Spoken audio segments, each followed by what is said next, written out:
Good evening, everyone.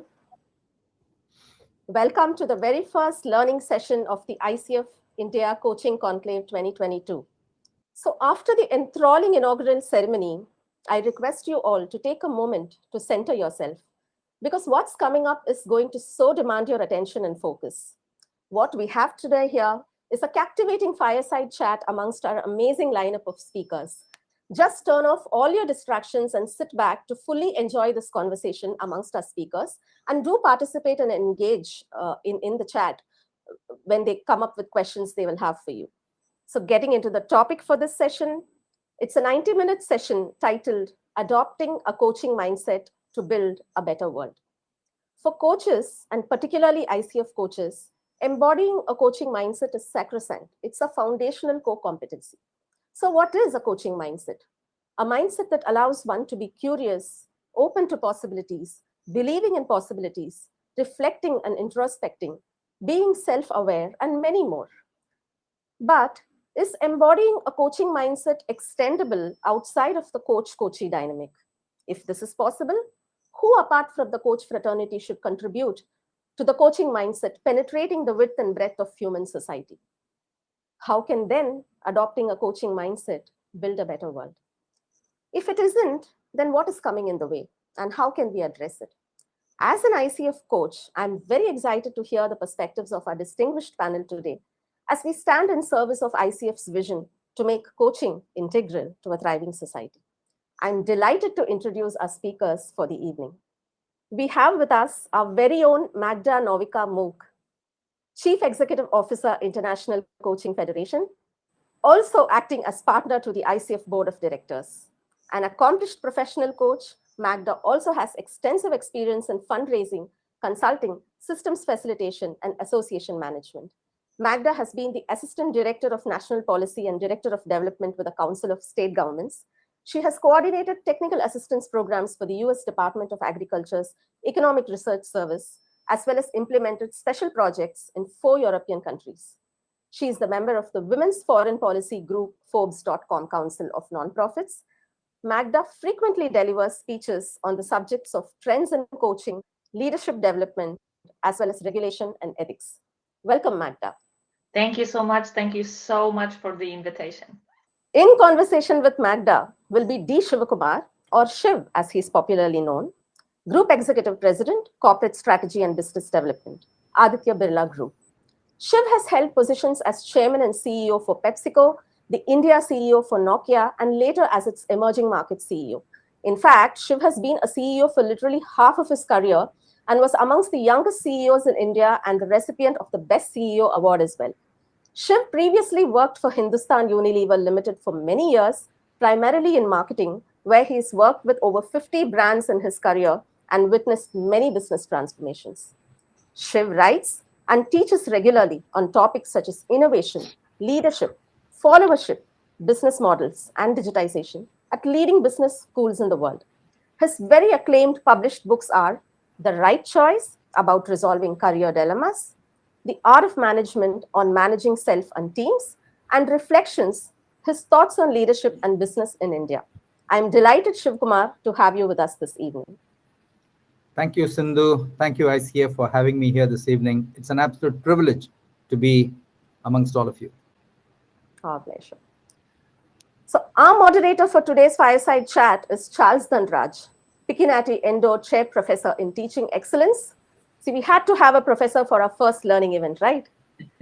And Professor and Chair of the Department of Management at the Daniels College of Business, University of Denver.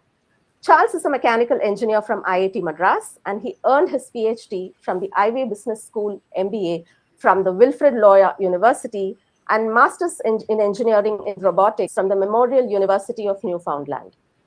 Professor Charles is an award-winning researcher and educator and has served previously at Temple University, IMD Switzerland, Indiana University, Indian School of Business, Ivey Business School Canada, and Temasek Polytechnic Singapore. He's also an elected fellow of the Academy of International Business, and Charles's research has been published in premier journals such as Strategic Management Journal, Journal of International Business Studies, Leadership Quarterly, and Harvard Business Review. Charles has worked extensively with numerous global organizations for research, case writing, and consulting. Welcome, Charles. Thank you so much. It's a delight to be with the stars in the field. So thank you, and I appreciate the invitation. Wonderful. So we have our speakers here. So I think without further ado, we should go into the amazing conversation they are just about to get into. So once again, I welcome you all to the inaugural plenary of the ICF India Coaching Conclave 2022 and wish you a very insightful session. No, thank you, Sindhu. This is a wonderful start. Thank you very much. And, I think for the benefit of the participants, what you have before you are two people, one who have been the instrumental dealing with. In fact, we just talked to Magda just before the call. She said, what's her address? Care of airport. So meeting hundreds and thousands of individuals every day and every year.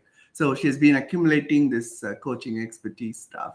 And what you have in Shiv is he has seen in multiple organizations how change and growth and advancement happen. So two different sectors, and I've been a lifelong academic. So to me, to sit with these two stars, it's a real privilege.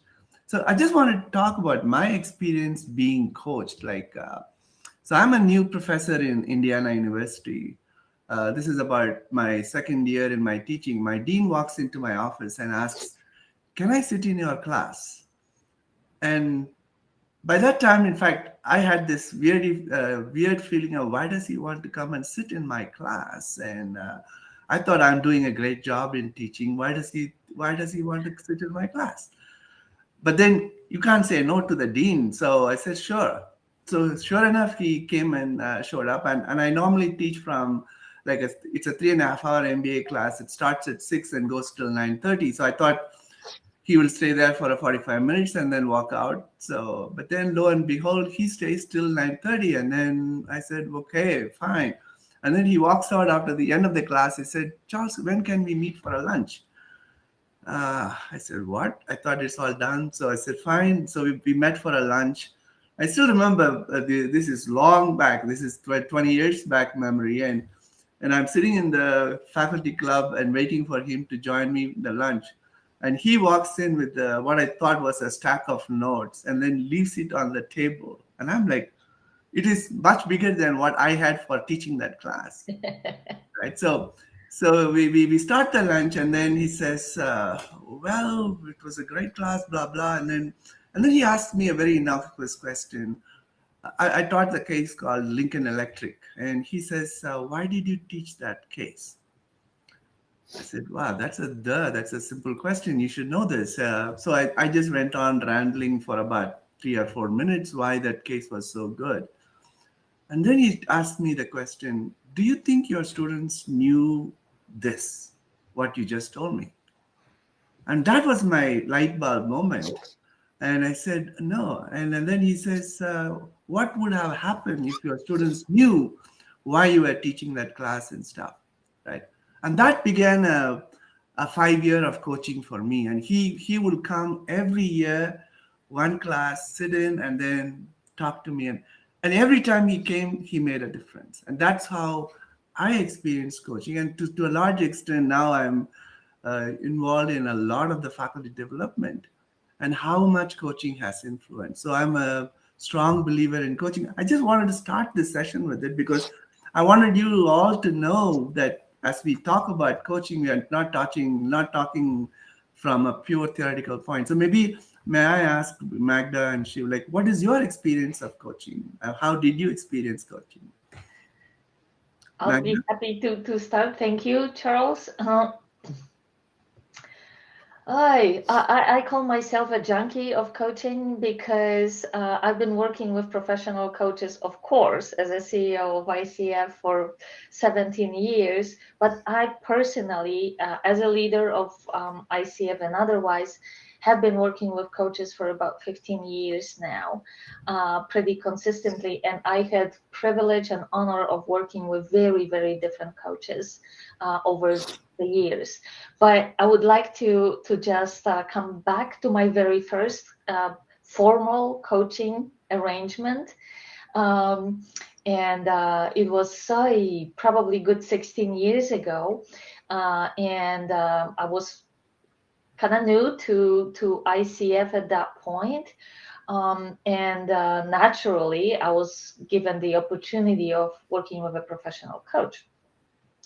So we did, and I'm still friends with the woman that was my very first coach. And over the years, I just learned so much about coaching. So several years back, I called her and I said, Beth, I have to apologize to you. She says, for what? And I said, because I was not a very available client. She says, what do you mean by that? And I said, well, only now, working for years with other coaches, I understand you tried to take me into a different dimension of coaching, and I wasn't ready at that point yet. I wasn't skeptical. I was a huge proponent of coaching, mind you, but I was fresh to that experience.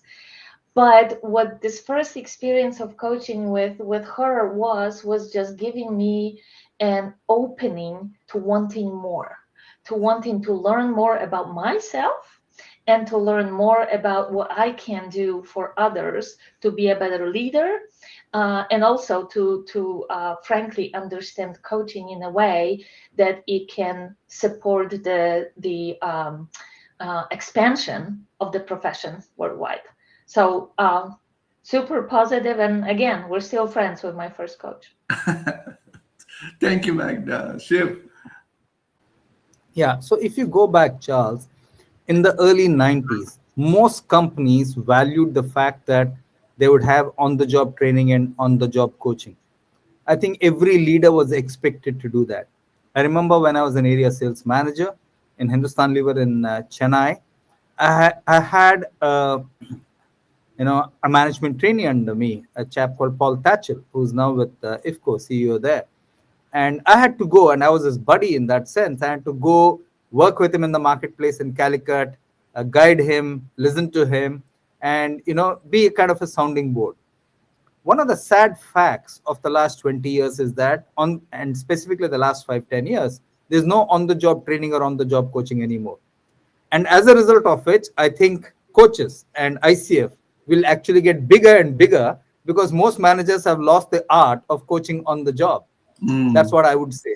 Next, I would say is that having been a practicing manager all my life, coaching is not just about subordinates. Whenever we talk of coaching, we think of coaching subordinates.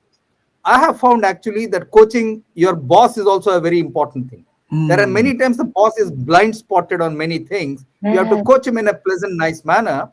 And equally, you need to coach your peer group also. So coaching is just not about somebody who's a rank below you, but is also at your rank and is in many cases senior to you. For example, in PepsiCo, I needed to coach a lot of people above my level in terms of digitization because they're still lost in the physical world. And they just had no clue of how to pivot the company into a digital world. So you have to use your, let's take, talent in order to coach people above you, people with you, and people below you. Yeah. Shiv, I think two things that coming out. Magda, when you talk about your experience, you're talking about coaching not only influencing the coachee, you're also seeing something happening to you in the whole process. Yeah. And that's a great learning for me. And Shiv, the idea that go coaching up, and that's a new thing for me. That's a phenomenal one. And I know, Shiv, your interaction in the Nokia, the crisis event that we documented in the case, and that was a great live demonstration of how you coached the Finnish. Absolutely. We had to coach all the senior managers in Helsinki that India works differently. And, having an email system in India is the surest way to fail. So we had to coach them, and finally they let us be, and then we handled it. You're absolutely right. Yeah. And this is the subtle aspect of coaching, right? Coaching is, sure that there is a formal coaching that you get into this relationship. And what, Shiv, you are touching on is there is so much that goes on in your day-to-day life that you are really, the leadership itself as a part of your leadership is a coaching element. That's a phenomenal one. And And I want to just touch on one aspect as we go into the coachability. I want to touch on this coachability issue. Like before we do that, I want to ask Sindhu, would you mind running the poll? So what do you think, since we have a lot of people here who are coaches, how coachable are you, or how has been your experience as with your coaches? Like, I'm going to publish this poll. So it's a poll which is asking, how coachable is the average person you meet? Are they highly coachable? Are they sometimes coachable? Are they not coachable at all? Coachable with some help? What's your take? Yeah. The answers are still coming in. Yeah, we'll wait for 5 more seconds. 5, 4, 3, 2, 1. So let me end the poll here. Let me show the results. Can you see the results? It's a close call between sometimes coachable and coachable with some help. Yeah, I guess they go hand in hand. Yeah, that's fascinating. Shiv, what do you think? I mean, there is highly coachable, it's very small percentage. Sometimes coachable or coachable with some help. Shiv, what's your take on that? My take is that coaching invariably, how do I differentiate that somebody is amenable to coaching, and why are some people not amenable to coaching? And I find that the big difference actually is personality characteristics. It is not the degree. It is not the hard skills. Somebody could be a fantastic engineer, but he could have personality disorders. Somebody could be an effective business head, but has personality disorders. Somebody could have been a business SB unit head, but has personality disorders. What are the personality disorders to watch for? Not invented here. Cynical, externalizing. Someone else is the problem, not me. I know it all. I have done it all. Now, when somebody is close like that, then that person can never be coached. I have a few people like that I'm going through right now. And it's a big challenge, because when you confront these kind of people who are non-coachable, as you call them, Charles, now what happens is you also lose a bit of your reputation. Remember that. But you have to lose a bit of your reputation if you want the organization to win. If you just say, look, I'm going to let this person be, and I will be, and let him or her be in a room, you're actually hurting the organization.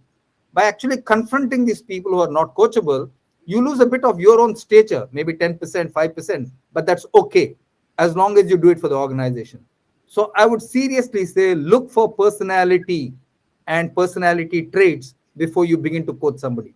The moment somebody is externalizing, unwilling to learn, just say thank you. Don't waste your time. Mm-hmm. That's an interesting point. Magda, what do you think? Well, first, I'm so excited to see 0 responses for not coachable at all, because this is precisely what I believe. I think everybody is coachable. But as Shiv said, there are some circumstances that may prevent an individual from being open to coaching.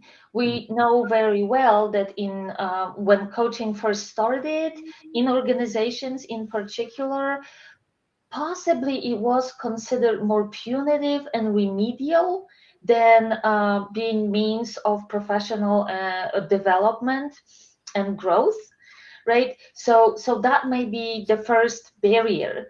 Well, if my boss suggests coaching to me, that means that the boss does not think highly enough of me. There is a problem that needs to be coached. So this perception has changed pretty dramatically over the years in certain geographies. So I hope that that's going to be a case in India very soon. It is in many large organizations. Shiv, you mentioned, of course, working for PepsiCo. Right now, younger people joining the organizations, they demand coaching. They say, yeah, I sign up and I'm going to have a coach, right?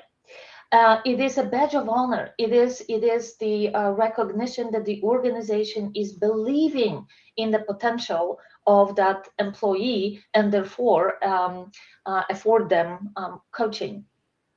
And then, something that I've been speaking a lot about is that coaching not always is the best solution.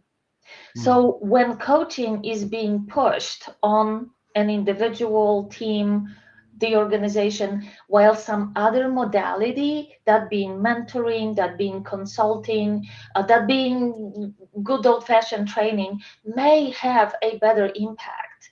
So if the wrong methodology, if you will, or modality is being strongly suggested, if not imposed, then yeah, you may have a difficulty convincing people that this is the best use of their time and talent.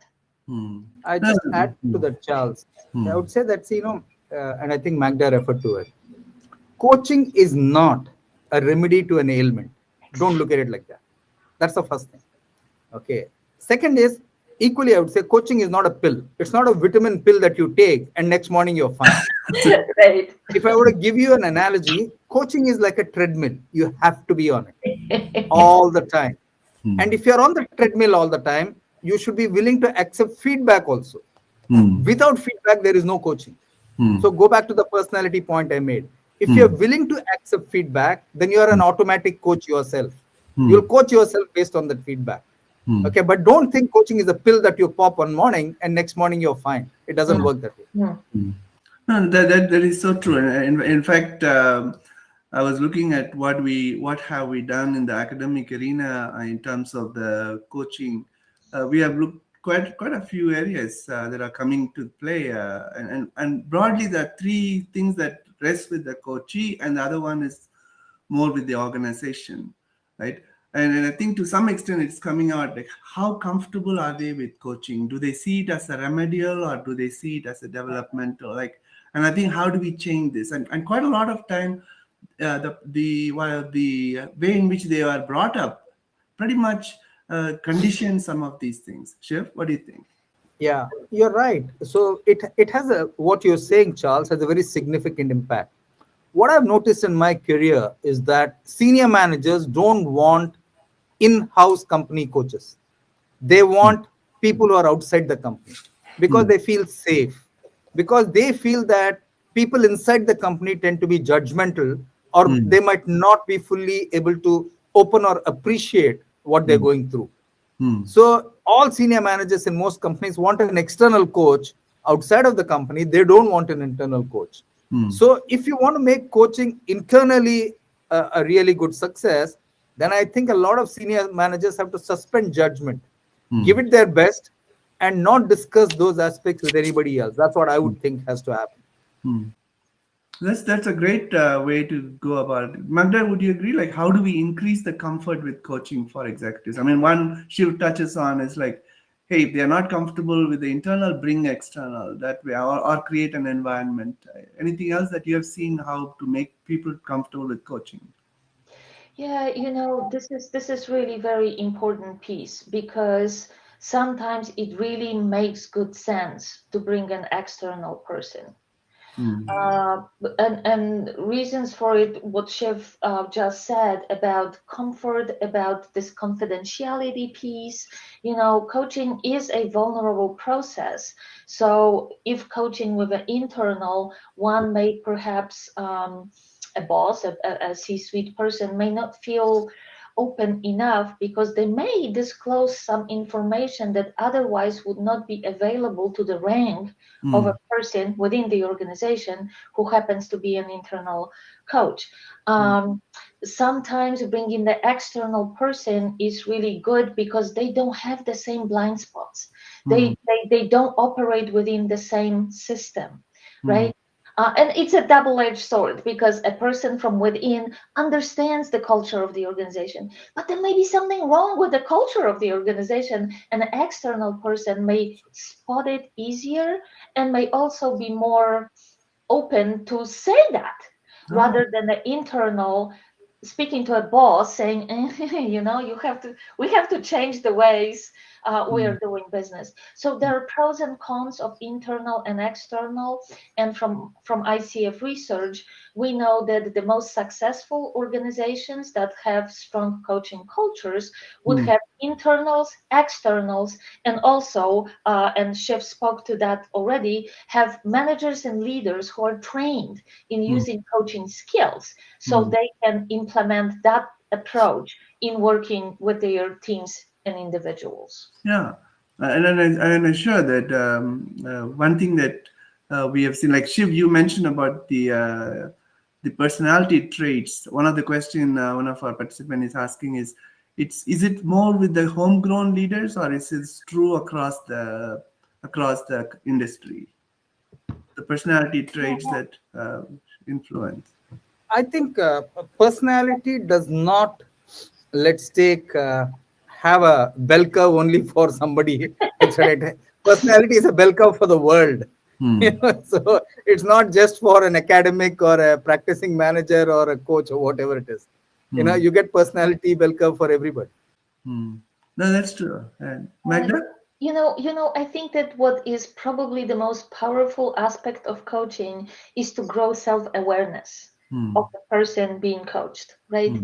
And that self-awareness, to Shiv's point, can seriously lead a person to reflect and think about what they are doing or not doing that is being not so well received, right? Are they too directive? Are they too lenient? What's that sweet spot that is needed for the leader? Leadership skills, we can talk for years about what are the traits of a leader, but it's all situational. It depends on the industry. It depends on a particular moment in a life cycle of the organization. It depends on who are the members of your team, right? So there is certain need for adjustment from the leader as well, and that self-awareness and being able to monitor your own emotions in a conversation. These are the things that are so beautifully supported by coaching to grow and expand. Yeah. Thank you. That's a great insight. Like one of the things that I think Rekha is asking, I have seen sometimes you are asked to coach someone, and the guy comes to you or the lady comes to you and say, I don't know why the hell my organization wanted me to be coached. I'm doing a great job. So have you seen reluctant people, Shiv, that and being coerced? I mean, I want to use the word that Rekha uses, being coerced into organization, I would say coaching. then that organization hasn't done a good job of the development piece or the agenda. So that boss hasn't had a very honest conversation to say, hey Magda, hey Charles, I think you need to improve in listening. I think you need to improve in communication. I think you need to improve in inciting. And that's the reason we are giving you this coach. It's non-judgmental, but we believe you have the potential to improve in this area. Because that conversation hasn't happened, the person lands up and says, hey Shiv, my team has asked me to get coached. I don't know why I'm here. So that previous discussion must happen properly in a very honest manner before you go to the coach. Otherwise, you're leaving the coach in a very bad spot. Yeah. Magda, do you want to add something? Like, have you? I completely agree with Shiv, because especially in an organizational setting, with individual setting, typically a coachee is coming to a coach saying, hey, I need to work on this or that. I think that's going to help me progressing. But when there is the organization that suggests coaching, then I think it's so important to explain why. And what you said, Shiv, is so important to say, we see great potential in you. And we think that if you only can get better, you're not bad. When you get better at, say, public speaking, at listening, at whatever it might be, you will just go places, right? So again, this is not remedial. This is not a punishment. This is the organizational investment, strategic investment, because as we know, organizations are as strong as the people that they employ, right? So this is a strategic business investment, business decision in helping somebody, and I quote ICF definition of coaching, to reach their highest potential. So when a person is being presented with the fact, this is an opportunity for you, this is our investment in you because we believe you can do phenomenal job for this organization and we cherish that, then the reluctance may go significantly down. And to Shiv's point, that puts the coach in a much better starting position with the client. Shiv, I would also add, Charles, that when organizations give somebody a coach, they tend to filter that person on talent. By and large, this person is talented. We believe this person has potential. So, can you, Charles, coach this person? I would actually ask organizations to filter by the effort the person is willing to put and not by talent. Because many talented people don't put the effort to get coached. That is true. Whereas many people will put the effort to get coached. So if you truly want a coachee to benefit, then that person must have that ability to put in that effort to get better on a daily basis. If I'm very talented, I'll say, I don't need it. Why are these guys sending me somewhere? So look for people who will put in effort to get better and not just people who have talent to get better. Yeah, that touches on the second part. If you remember the framework that I put, the whole idea of a mindset, development mindset, and there is now the growth mindset research that's sort of showing like how people's orientation to growth and stuff. Have you seen how we can influence that? Have you seen that? Part of the coaching success depends on the coachee bringing that development orientation. And have you seen something, how you can change that? Or, people who are eager to grow, they are phenomenal to coach. And how do we work with someone who is not so eager to grow and who is very pessimistic or skeptical and stuff? Have you seen some of these play out? Magda, you wanted to? Yeah, sure. That's actually quite common, especially if there is a request from the organization for a person to be coached. And my suggestion would be start small. Make them see a fairly quick change. Let them see fairly observable, difference. Because that may open up this person to the idea of coaching. Again, it seems that if person comes with a great reluctance, if not resistance to coaching, I would agree with Shiv. It has not been well framed by the organization. And if it is a remedial situation, say that, right?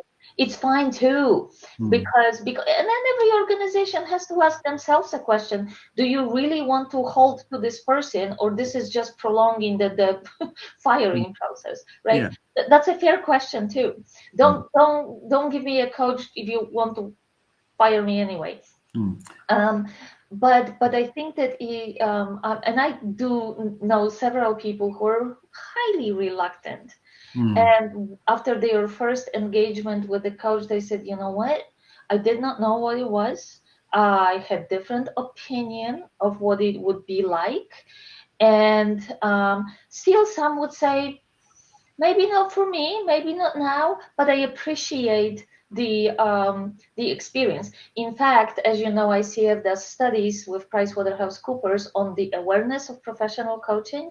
And this study, answered by tens of thousands of people, 30 to be exact, say that people who experience coaching, close to 90%, actually more than 90% of them will say, I would recommend coaching to my colleagues and peers and family and friends.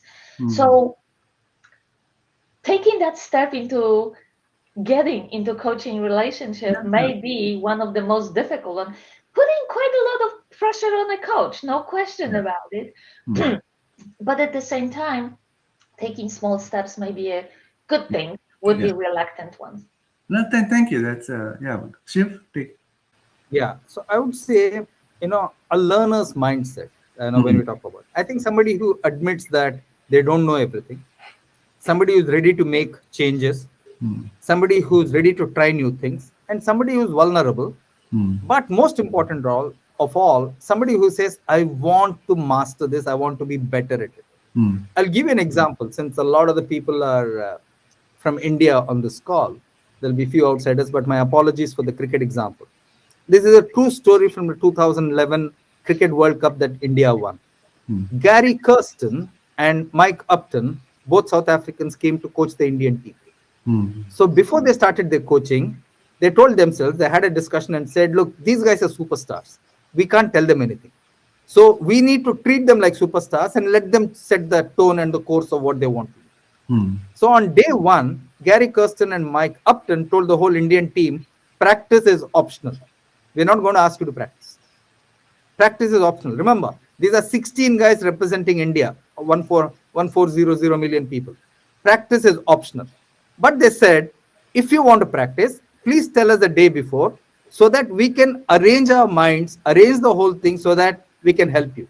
So for example, if you're a batsman, you want to practice the cover drive, then you tell us that you want to practice cover drive, we will come and coach you in that area. You're a bowler, you want to bowl in swing, we will coach you there. But tell us 24 hours in advance. Guess who was the person who used the coaches the most?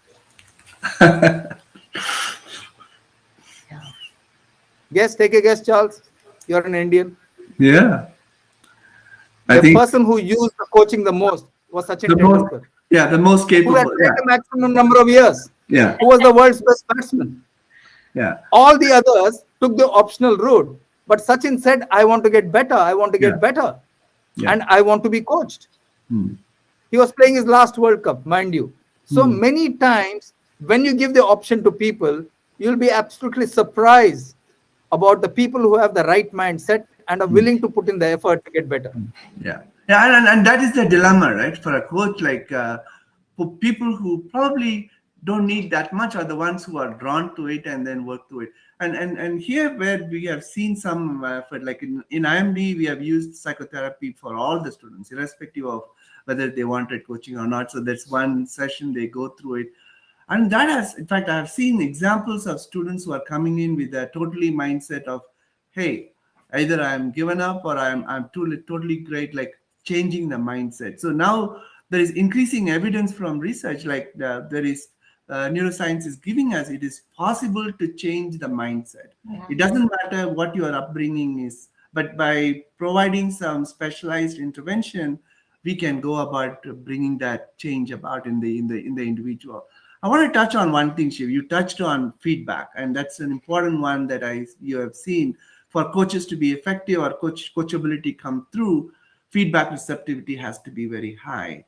And how do you deal with this one? I mean, you can see coaches are providing the feedback, or in normal circumstances, the feedback is coming, but people are hesitant. Have you seen that, and how has it worked? Yeah, I would say, feedback is the breakfast of champions. You must have a system by which you are collecting your own feedback. So, for example, every speech I make anywhere in the world, I ask them for feedback. Every meeting I have with my team or any team, I ask them, what could you have done better? We do the classic debrief. What could you have done better? What went well? What did not go well? Where could we have intervened better, etc. And I WhatsApp people to say, hey, give me feedback. What did you think about it, etc. My own experience is that people who genuinely care about you, Charles, will always give you the honest feedback time and again, because they know that you want to improve. People, because you're the boss, sometimes will give you feedback which they think you want to hear, which is completely wrong. You need to avoid that. And third, I would say is 1/3 of all feedback is motivated in some way or the other, positive or negative. It's your job when you consistently ask for feedback, you can easily make out, is Charles trying to please me? Is Magda telling me the truth? You will have your own sense of who is wanting you to improve. And only through repeated trial and error will you figure out who is giving you honest feedback and who is not. Right. But I think getting feedback is the best way to be self-aware and to actually self-correct. Magda? Completely agree. This is a job of a coach, and I can absolutely appreciate that in an internal coaching setting, it may be a little bit more difficult, but without an honest feedback, coaching doesn't make any sense, right? Because that's part of a beauty of coaching, that there is a reflection. It's not judgment, because a coach may not know you at all, right?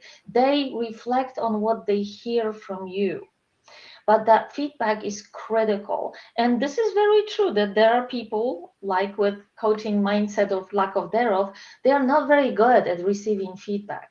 But but that's where it starts. How can you act on something that you don't know exists? How can you act on a blind spot?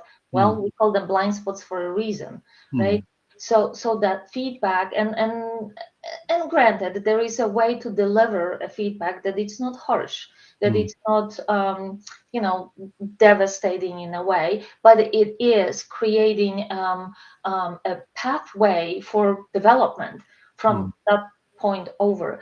But this is truly a very important job of a coach to give an honest feedback. Yeah, and this, in fact, David Duncan, one of the psychologists, he writes about this feedback stuff, and in that he cites some research where about hearing loss. People who are deaf, I mean, who are turning so slowly towards deafness, they won't know it for several years because they often blame it on the others who are not speaking.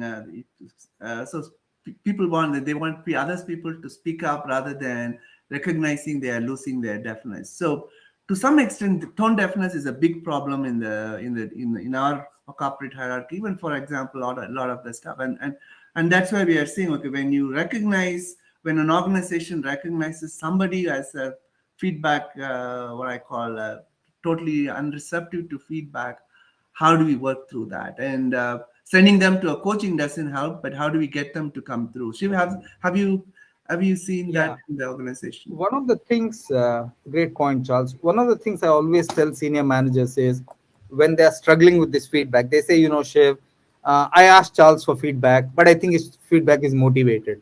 I asked Magda for feedback, her feedback is motivated. So I always tell them, whenever somebody gives you feedback, say thank you first. Say thank you for that feedback. If you don't agree with the feedback, then I tell them, hey, Charles, ask them, give me an example to justify this feedback. When did you observe this? In which situation? Which context? Then you're forcing the other person to think and not just give you some random feedback. So when that person gives you the example where they saw that either you are aggressive or you are silent or whatever you are, you can then judge for yourself whether the feedback which is coming your way is justified or unjustified. So whenever you get what I call challenging feedback, always ask for examples politely. To say, hey, give me an example of that. Okay, and I think that typically has worked. Next, whenever I have a situation right now where one of the people who works with me is being coached by Narendra Ambani, who's part of the ICF. So Naren has done a great job, etc., etc. Then he came and we are having a freewheeling discussion. So I told this young boy, look, if you think you're so good, you're much better than the company, by all means, go check your market value in the marketplace. I'm fine with that. Then you come back and tell me what your market value is. Then both me and Naren are willing to discuss with you. If your feedback is this company is not valuing you, I'd like to see if other companies are valuing you. Please go ahead. So he was very surprised that I said that, because normally bosses don't say that, right? The colleagues don't say that. I said, you're absolutely free. I'm not asking you to leave, but I'm asking you to judge your market potential. Go ahead. Because everybody has a self view of him or her. Okay, you have to let that person discover that point. That's a very important thing. It's a phenomenon. That's a phenomenal insight, Shiva. Like you touched on the coaching upwards. Now, the one big dilemma for a lot of our executives is like, how do I tell the boss he's not listening? He's spurning any feedback.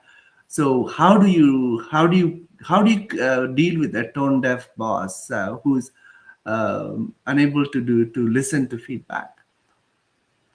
Yeah. So what I have done consistently, if you want to coach seniors, what I have always learned is the best way is to document things and send it to them. Then it is their responsibility to read. So you document it and send it to them. So let's take, you're my boss, Charles, and I have to coach you on branding as an example. I document it before the meeting and I send it to you. When I come for the meeting, I say, hey, Charles, I sent across a note on this topic. Do you have any thoughts on it? So you have to ensure that the boss feels comfortable enough and facilitated enough in terms of all your thoughts to respond to it. That's all you can. You cannot confront the senior in a meeting to say, hey, Charles, I think this is what we should do in branding. What do you think? Then that person is surely not going to be coached. The person can only be coached if you enable it through memos and things like that. That's what I found works very well. And the next thing is, if you want to coach somebody, do it one-on-one in one-on-one sessions, and don't do it in front of a public meeting. You try and coach your senior in a public meeting, it never works. In any culture. In any culture. You're done. But what Shep said, I think, was very important about asking for specific examples.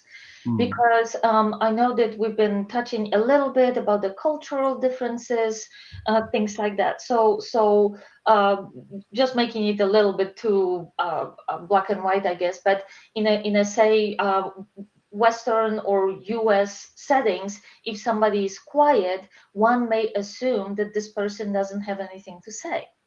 As we well know, in Asian culture, you don't speak until you're asked. Right? So it may be an opinion, even a strong one, of somebody, but when you hear that example, you can say, oh, let me explain, and by the way, thank you for the feedback. I will try to show up differently now that I know that my behavior could be interpreted in a way that it's totally not meant, right? So that's learning on both sides, I think. And with the boss, so this is exactly when sometimes bringing an external is important, and the 360 or any other type of assessments are so prevalent in coaching these days. So the assessment may bring some of the aspects of this person's behavior that the external coach sometimes can deliver in a more significant way. And one last comment. How do you deal with a person who doesn't want to hear the feedback and don't want to see that there are some places that they can improve? If you happen to be a boss or a peer, if that's the culture of the organization, make it part of their evaluation, make it part of their goals. If the team believes that a person is not listening, the boss is not listening, make it a part of their evaluation, how good of a listener he or she might be. Yeah. No, thank you. These are phenomenal. So we touched on quite several aspects of the coaching in the individual. Like, I want to take it to the broader organization. How do you create a coaching mindset in the organization? Now, for example, this is one that Hayes did. This is before the COVID, so this might dramatically change. Coaching is on a very high. In fact, if you can see in terms of over the 5 years, the highest growth sector is the coaching and the similar related interactive stuff. Now, how do you bring this coaching mindset to the organization? And Shiv, since you touched on internal versus external, can internal coaching be better developed, and how do you interface this to this? Like, how do you create a better coaching mindset? Maybe Magda, you can start from there, and then we can look at how do we deploy. A lot of organizations have internal coaches or mentors. How do we deploy them effectively? Coaching mindset. Coaching mindset. This is, of course, the competency of ICF for the coach, but it is very important to have this coaching mindset in the sphere of the leadership of the organization. And the three elements, based on the research that actually ICF did, our research group did, the three most significant elements of this coaching mindset is the reflective practice on one's actions. It's to ability to regulate on emotions, and also being really prepared for a discussion with your team, your peers, your bosses. In the process of research that ICF has done with the Human Capital Institute, we actually developed an index of the organization with strong coaching culture. And there are 6 elements of this particular index. One, and I've been just scanning the questions and answers box. One is what really makes a coaching culture successful? Well, if you have executive sponsorship of it, that's a much easier way to go. In other words, if a top level of the organization values coaching, if the top level of organization participates in coaching and models coaching behavior, that's a very significant factor into the success of a coaching culture in the organization. The other one is, and we were talking about it quite a bit, and it is that openness to coaching and valuing coaching as a developmental process for individuals. The other part is that coaching should be available to anybody within the organization that would like to participate. So it's not reserved only to the C-suite. It is not reserved maybe only to the high potentials, but it is truly available, not pushed, not imposed, but available to the whole organization. Very important piece, and again, there were a couple of questions about it, that the coaches, either internals or externals, or even managers and leaders using coaching skills, that they receive proper training. So this is not coaching by what you think it is, but coaching by what we know it is, and there are standards around it. And finally, you know, kind of cliche, but if you're serious about coaching, then put a line item in your budget for it. Right? So it is not nice to have. It is a part of an organizational culture to have coaching as an available tool to everybody who works in there. Siva, how do you respond to that? It's a nice. Yeah, I would respond from a practical company point of view. If you want to make internal coaching something of a living mechanism in an organization, then the first thing, Charles, your bosses need to be damn good. Yeah. The senior managers have to be top notch. So now I'm talking of at least 70% of the people being damn good. It's much like saying in a university, if you don't have rock star professors, how the hell do you develop an enthusiasm for learning? So you need rock star bosses, 70% at least. Okay, 50 and below, you have no chance of the organization ever being anywhere near that era. That's number one. Second is the organization must be what I call on a continuous improvement path, always wanting to do better than the previous day. Tomorrow will always be a better day. The third thing which is important if you really want coaching to be embedded is to say the organization must celebrate failure, because you cannot try things and fail and then be pulled up for it. So organization must celebrate failure. I remember in PepsiCo India, Raman Kumar Singh, who's now the HR head of ABB, he actually instituted an award saying dare to fail. And he nominated himself saying, I tried this software program thinking it will all happen in 1 month. It didn't happen. It took me 6 months. So you have to celebrate failure so that people say, I'm making the effort, failing doesn't matter. Okay, need lots of experiment. In my teams, what do I do? And then I'll give you an okay example. When we finish the development plan, I tell everybody in my team, you are free to pick any training program, any coaching program you want, no questions asked. Just pick it. It's your call. Don't come back and tell me your boss did not pick the course, HR did not pick the course. No, it's your effort. It's your responsibility. So now you go pick it. So people go and pick, and I mandate that they need to pick 2 to 3 courses every year, minimum. And I review that almost every month and every quarter. Then the final one, I tell you, Magda talked about objectives. In Nokia, we used to have our appraisal of senior managers, middle managers and upwards on 2 dimensions. 50% was on the results, the hard numbers. And 50% was on behavior or the behavior in line with values. So your everyday behavior in terms of coaching, experimenting, guiding, collaboration, all that came into play. And that kind of an organization tends to do better on internal coaching than an organization which is only focused on numbers. Yeah, a lot of profound thoughts, Shiva. I hope our audience is taking note. And Magda, I know you have another important event that you have to attend. Before you leave, can you touch on 2 issues? One, how have you seen coaching change over time? I mean, you have the vantage point of seeing multiple geographies, and you have been in this business for multiple decades. What is changing and what has changed? And the second one, do you see broadening the boundaries of coaching? Coaching we have seen predominantly in the corporate context, leadership development side.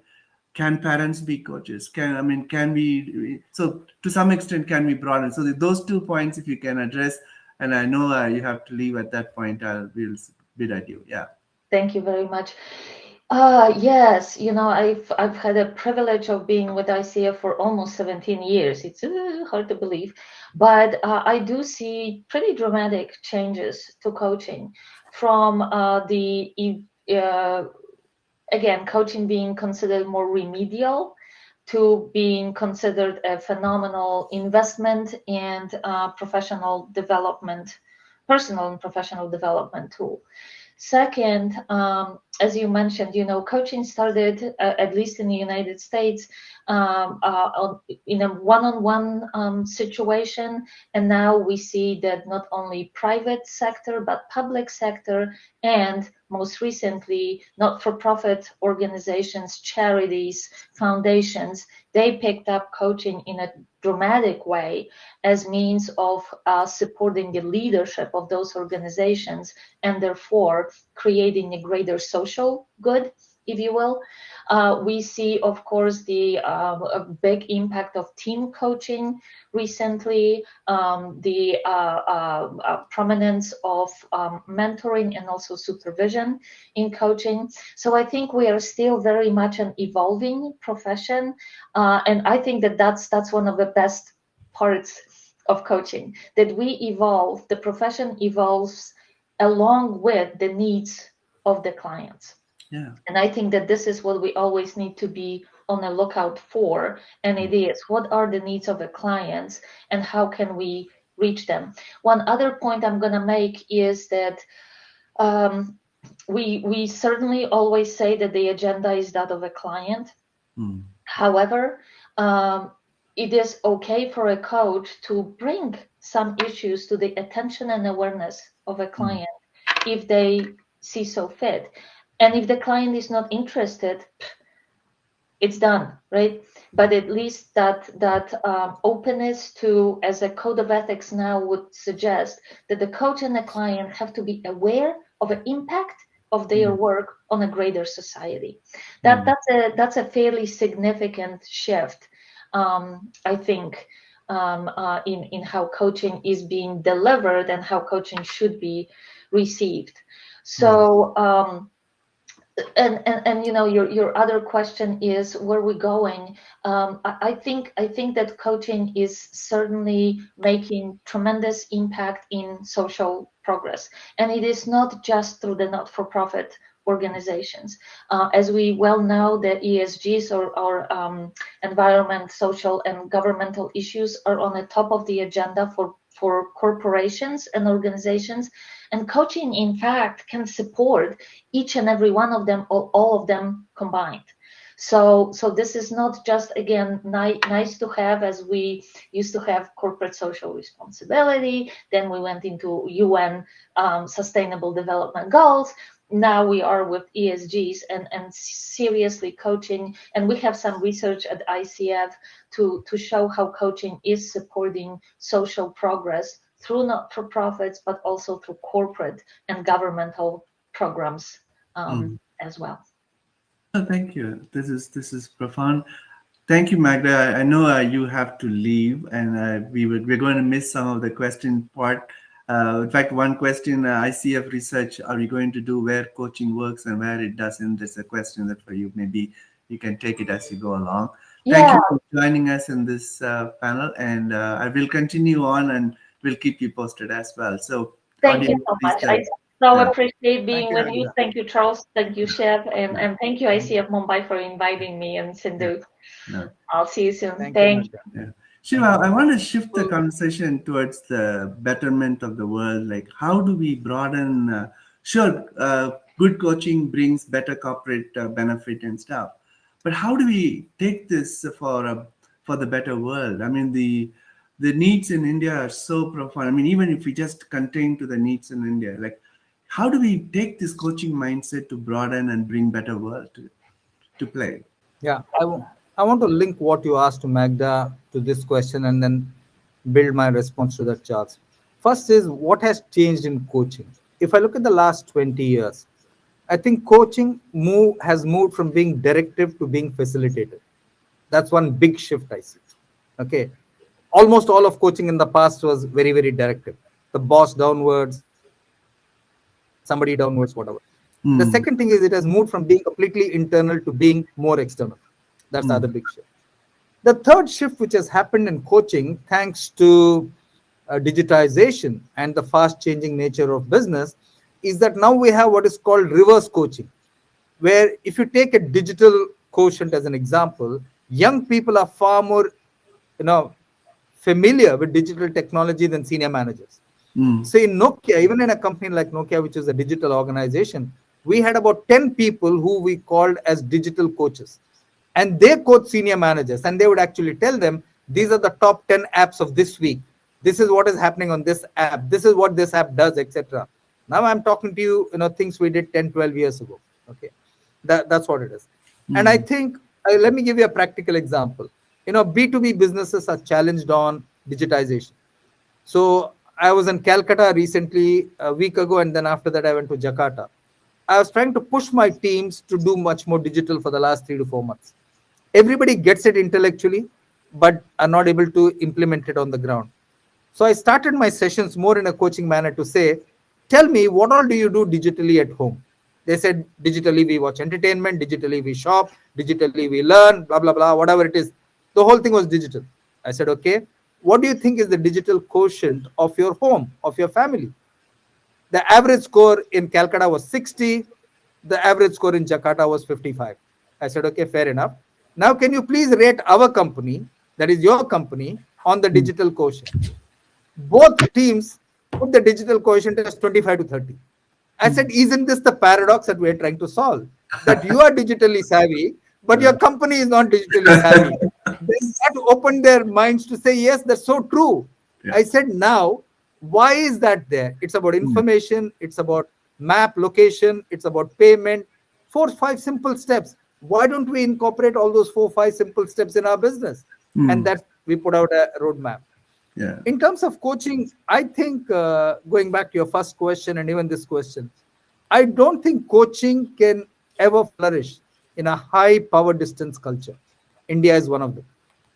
Whenever you have high power distance, it's unlikely coaching will succeed because everybody is very scared to tell the boss that he is naked, that he has no clothes. Nobody tells the emperor that he has no clothes. So the shorter the power distance, so if you look at European countries, the Scandinavian countries, Denmark, Norway, Finland, they have very low power distance. And hence, it's very easy to coach the boss, it's very easy to coach the peer group, very easy to coach the subordinate. So I think power distance is one of the determinants of an organization culture, whether it facilitates coaching or not. If there's high power distance, that organization is doomed. No, I mean, one last point I want to make, and then we'll move into the questions. Like quite a lot of questions. I mean, two things that I'm like, we know. I mean, most of our interactions are with the business corporations, but increasingly, I'm realizing, like last time I spoke to a parent-teacher association, how parents can bring the coaching mindset. And then, in fact, the last trip I went to India, like one of the banking guy was saying, there are 2.6 million retirees every year coming out of India. That's a large number. And on the flip side, there are close to about 80 million students who have no appropriate guidance. Can we bring this mindset and expand the mindset to a broader audience? I mean, we know a lot about how to bring about change in a non-intrusive but in a helpful manner. How do we broaden that one? That's been a heart's cry. Sindhu, would you be able to lead us in the Q&A? Like we want to pick up? Sure, Charles. I'll do that. We have quite a few questions, and questions are still pouring in. While Magda was here, I think we were able to sufficiently address a few questions. One question that I found very interesting was from Sunil Chanduri. He's asking for an example of how coaching one person individually has led to coaching people around this person. I guess he's talking about some kind of a ripple effect. So let me give you examples of coaching one person individually to impact the group. It typically happens in meetings. Okay, when either you compliment a person for doing very good work, or you pull up a person for doing not so good work, it has an impact on the whole team. You're doing that deliberately. For example, in the last meeting, one of the team members who had done the maximum number of projects last year in 10 months, she had done 26 projects. I actually gave her a reward, at the end of which everybody came and said, Shiv, I'm going to stretch a little more. I also want to, one day be recognized. So positive reaffirmation of somebody who's contributed very well is a fantastic example of, spreading it. Equally, calling out people who are not following company rules or values. For example, in the same team 2 months ago, I had to tell somebody, you know what, you're coming late. It's causing a lot of chatter on the corridor. Maybe you need to think about it yourself. I didn't pull up the person. I didn't fire the person. I just said it's creating chatter. After that, that person started coming to office on time. So that was also a signal to the others saying, look, I'm aware that she's coming late. Now, maybe you also want to think about it. So I'm just giving you 2 simple practical examples. I'm sure the audience can think of many, many more. And Sindhu, I am a living example of how coaching can create. In fact, today, in the last 10 years, I have coached almost like, I don't know the numbers, like in more than a dozen countries, multiple hundreds of faculty. So if I had not got that experience from Rajesh Mena, who was kind enough to give that time, I would not be here. Yeah, I think this is embodying coaching mindset, right? It just creates the triple effect for whoever has experienced coaching. So there's one other interesting question from LS Murthy. How coachable are the coaches? Yeah. Charles, Shiv, you want to take that? You go ahead, then I'll answer. No, I can touch from both in INSEAD and IMD, we have been doing this series of programs for coaches. And in fact, the most effective coaches are the ones that are learning. In fact, I think in the opening preamble, Magda touched on it, and I think in my interaction with Shiv, like Shiv is an ever learner, a learner forever, and I think great examples that you have. And I think this is a pain point. Like on the one hand, you're dealing with this paradox. On one hand, you have to be shown as competent, and that sort of drives in this. I know it.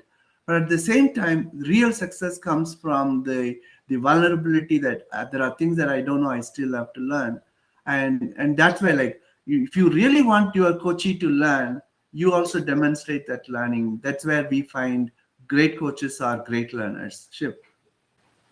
Yeah, I would say all of coaching, and we say this in digital also, we say content is king and context is kingdom. Okay, that's what we say in the digital world. Okay. So let's take the same into coaching. Let's say Greg Chappell. Was his content wrong? Never. Greg Chappell was one of the finest batsmen the world has produced. Is one of the finest cricketing brains the world has produced. But in the context of Indian cricket, he failed to recognize the Indian context, where each of the cricketers needed to be treated like a demigod. He was making lists saying, this is your last 5 years performance, etc. That works in Australia. It doesn't work in India. It works in a very honest, face-to-face, in-the-face culture. It doesn't work in a culture like India. So content for every coach is important, but context is even more applicable. So think of the context, and the coach has to be malleable enough to recognize that context is the kingdom, content is just the king.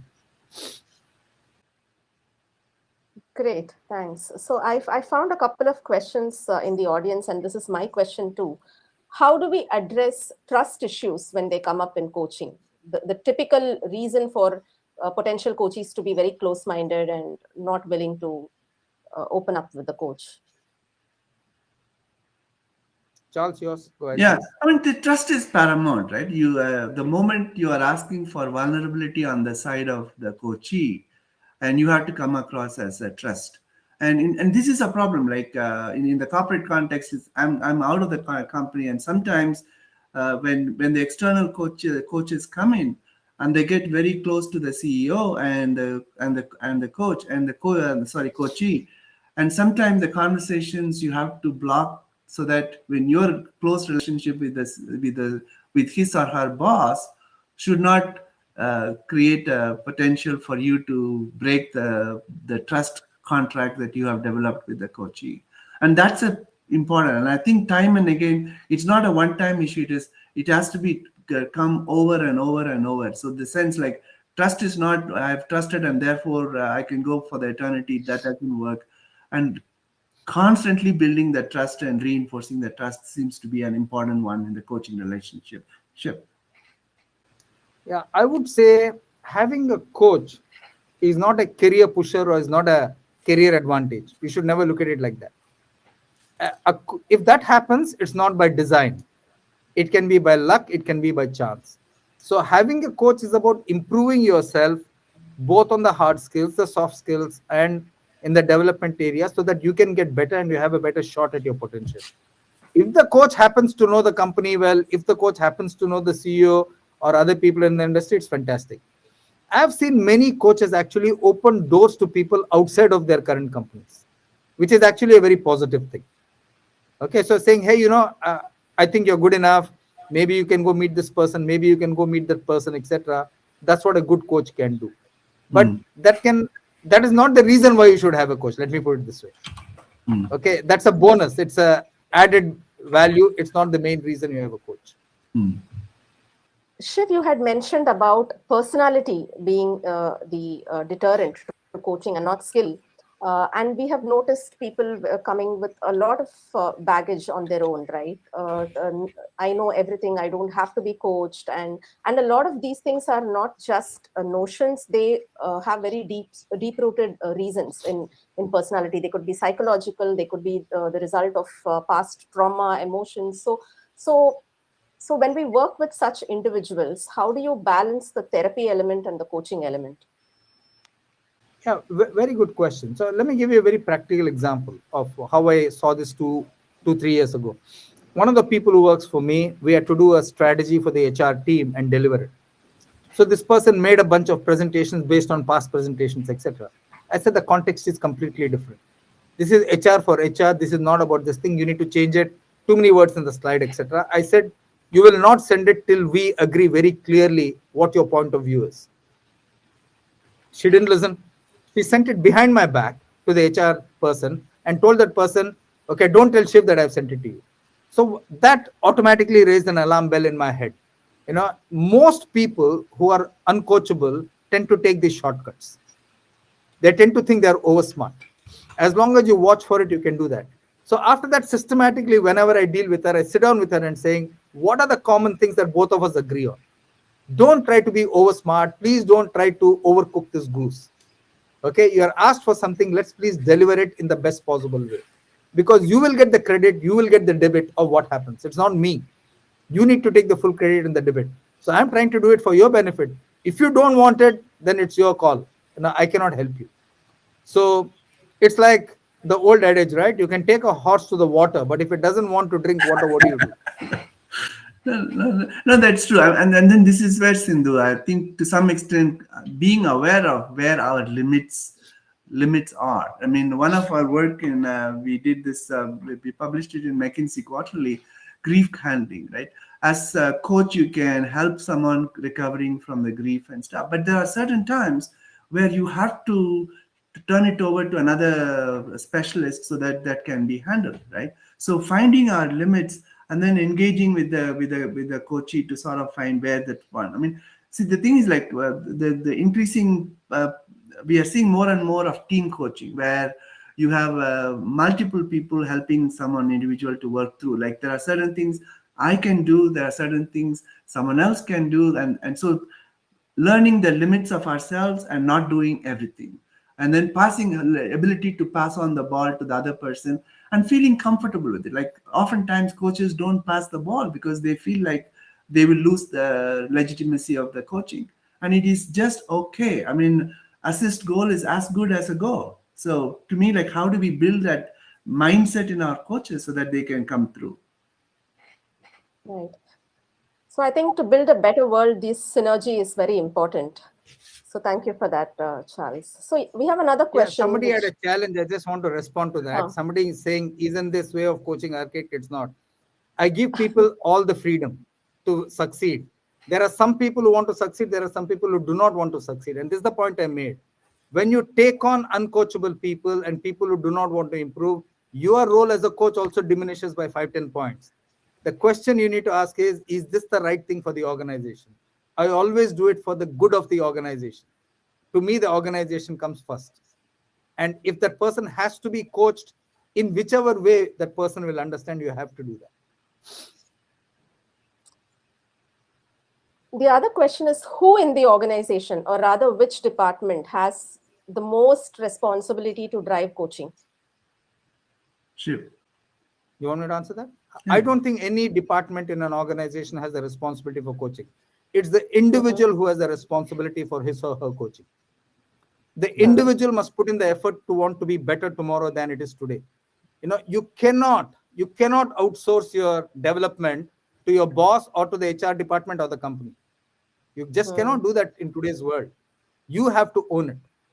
And if you own it, there are enough people in the organization who will give you the tailwind, who will help you along with it. There are so many people who reach out to me saying, hey, you know what? We have a presentation on this day after tomorrow to the director. Okay, will you just filter through the slides and tell us whether we are on the right hypothesis or not? Okay, and I try to give them the time so that I give them my coaching inputs in terms of what they want. So if you reach out to people, people are more than happy to help you. Okay, but you need to make the effort. A coach cannot drop on your head out of thin air. That doesn't work. I think this also ties in with what Magda said, right? To make the feedback not very harsh and make it not sound very devastating. That also increases the receptivity to coaching, I guess, within organizations. I don't know. That's what you have to judge. You have to judge the personality. Let me give an example. Some people might say it's a bad example, but let me give it all the same. Jeff Immelt had a very bad year in GE, and he was trying to avoid Jack Welch at the annual company dinner. And he was trying to, smuggle out of the dinner in the evening. Jack Welch caught him and said, you know what, Jeff, you had a lousy year. If you have another lousy year, you don't have a shot at being chairman. I still believe in you, and I really want you to go and do well. Now, is that good or bad? I don't know. I want you to judge. But I think if Immelt is somebody who says, I will show Jack that I'm damn good, if it's that kind of a personality, it will work very well. On the other hand, if Immelt is a guy who thinks, I'm damn good, I don't need Jack to tell me, then it won't work at all. Take another famous example, Chicago Bulls. Okay, when Phil Jackson came to Chicago Bulls, he told Michael Jordan, the greatest basketballer of all time, he said, I can't teach you how to shoot better, but I can make you a better basketballer. So Michael Jordan asked him, what do you mean by that? He said, Michael, you are evaluating yourself on the number of points you score. I'm going to evaluate you on the number of passes you make which result in points, the number of blocks you make which save us points, so that we win matches. They won 5 consecutive championships, and Michael Jordan was MVP in 3 of them. And they hated each other when they started, the coach and the coachee. Okay, so it depends on how you look at it. That's what's the important thing. Absolutely. Thank you so much. And audience, Shiv is a massive fan of basketball and tennis. Yeah. I'm a massive cricket fan. And a basketballer himself. So yes. Yes, indeed. And writer and whatnot. Yeah. And Sindhu, I want to reinforce that. Like, sometimes people talk about this sandwich approach. You give some good news, then you pull in the bad news, and then close it with the good news. And quite often your people walk away and throw away the two breads and then only take away that the meat that you're. So then you expect that. I think that, being direct and forthwith, that ability to connect and give the message in clear terms, clear feedback is missing. In fact, in my academia, there is so missing that we are just trying to get people to learn how to give feedback. I can't If agree a boss more. is authentic, people will take the feedback, both the good and the bad. Okay, they'll take it both ways.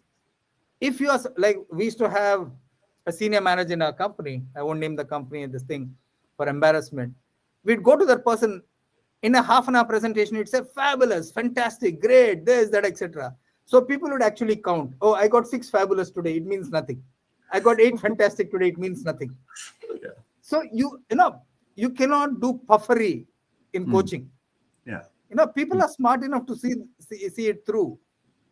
So be authentic is what I would say. Good or bad, stay authentic, and people will respect you. Right. There's another question, Shiv or Charles can take this up. What is your view on democratizing coaching? I mean, people understand it in different ways. So I don't understand that. Maybe Charles, you understand that. What is I don't know. democratization of coaching, please? No, more people. I don't know, but I'm going to interpret it in my own way. The one on my heart is like Shiv talked about the power distance of Indian culture. I never spoke back to my dad. I hardly ever imagined even asking any question. I just did what he told me. I never asked. I never shouted back, right? But I'm going back to India these days. Now the parents don't speak back to the children, right? Yeah. So it's changing. Like, so to me, like we are getting into a scenario where we are not able to build the appropriate level of expertise for our students, for our young kids. So I wish one of my, like, democratizing in a sense, like, can ICF build parents as coaches, like give them that coaching mindset so that they can teach how to build the children without, I mean, all these principles apply. Tell the message without varnishing, at the same time don't screw them up. Giving that in a, I mean, that would be a phenomenal one to come through. Democratizing coaching, like there are, I mean, 2.6 million people who are retiring. They many of them may not be corporate executives. I mean, you think about banking executives, like 1/10 of this 2.6 million is like banking executives. Phenomenal capacity, and after that, what do? So how do we bring this coaching to a wider gamut of people who may not have the corporate context? I mean, I love this, and it's something that ICF, I hope this theme will trigger a lot more of action. Okay, if that's the way you're interpreting it, what I would say is, look at young kids today. They have many more options and they're being coached very differently. For example, one of the people I know, she's going for the Harvard Model United Nations, and she's making a speech there on oil and its impact on the Indian economy, etc. When I was 14 years old, I couldn't have spelled oil and dollar, but look at the opportunities they have. Today, in the old days, coaching meant going to brilliant tutorials, right, Charles? That was it. Yeah. But today, coaching means soft skill coaching. People are going for the Toastmasters Club and things like that. I was in ISB where Charles has taught. I was in ISB 2 weeks ago. The day I was there, students were being coached on resume writing. And these are people who've spent 5 years in industry, imagine. So there are so many avenues and so many more slivers of coaching that I see today. So if the question is in that context, I would say yes, there are many more avenues for coaching to happen right now. Yes. thank you. So we are almost at the end of the Q&A segment. I think we might have time for just one more. Quite a few people in the audience do not agree with some people not being coachable. So they say, no, they have to be made coachable. And how? I give you the best example. Kambli and Tendulkar. Kambli was more talented than Tendulkar, most people will say. Kambli, unfortunately, was uncoachable. Tendulkar was coachable. That's the best example I can give you. No, I think I rest my case. Yeah, to some extent. In fact, a lot of an optimistic audience. a lot of optimistic. Here's the thing: you cannot take the coach's monkey on your back. Yeah. That's the mistake you're making. See, because you have the title of a coach does not give you the right to succeed with every coachee. Yeah. Because you have the title of a boss does not mean that everybody will be in love with you. No, sorry. You have to recognize that there will be different shades of people. Okay. Yeah. That is, I think, the most practical and honest way of thinking about it. If you think you're a super coach, you're sadly mistaken. Yeah. No, I mean, that's an interesting perspective. No, since it's like a baseball analogy, like you don't expect 100%, right? I mean, if you're getting so to some extent, coaches have to internalize, like you can't turn around every case that you are getting and then stuff. And there are certain things like where, for example, if there are issues that they have to deal with, you may have to pass it on to that. So you can improve the coaching. Everybody can be coached, but it does take a phenomenal cost. And do you want to take the cost, and who should be rightfully taking the cost would be the way to go about it. Yeah. I would say don't take a coach's failure as a personal failure. Never. I've coached 400, 500 management trainees in my life. Okay. There are 80 of people who worked with me who are now CXOs or CEOs. I take pride in that. But equally, there are some cases which didn't work out. That's okay.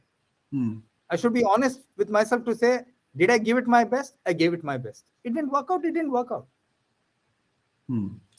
This is a very helpful perspective. I can recall the initial days of my coach training when the coachee did not have an aha moment in those 60 minutes. I took it as mean something about my inability of delivering that moment. So I can totally relate to this. Sindhu, I just wanted to, first of all, Sure. thank to Shiv for his fabulous, his eloquence and the style is phenomenal. I mean, I've had him in the classroom and the students ask, why don't Shiv teach and you go back? So Shiv does a phenomenal job. I just want to leave with 3 messages. One, I mean, coaching is, I'm sure there are some people who might get some financial benefits of it. Coaching is a huge, profound human service, right? You're really offering someone to expand the human potential. I think we talk about, I don't know, I wish I could demonstrate this. You take a raw diamond as it comes out of the ground. You won't be able to distinguish between the charcoal and the diamond, right? It is the process of cutting that shapes the diamond, right? And it is that's the analogy I want to leave with you. Like, you are profoundly influencing someone who have seen not much of value, not much of a contribution to turn around, and the multiplying factor that you create. So in essence, see your profession as a profound human service, and that's a great thing that to do with that. And 2, learning the boundaries. I think learning how to pass the ball, I think Shiv did it very, very nicely. Learning how to pass the ball, maybe there's a therapist that is needed who may need to take it over. So learning how to pass the ball and work through it. And 3rd, I hope we can expand these boundaries. Like I hope ICF India can bring coaching classes for our parents, coaching classes for retiring executives, so that people can see coaching is not just bounded into the corporate walls, but it can be profoundly useful for the nation. So that would be my closing comments. And thank you so much for giving us this opportunity. Thank you, Charles. Lovely to see you again.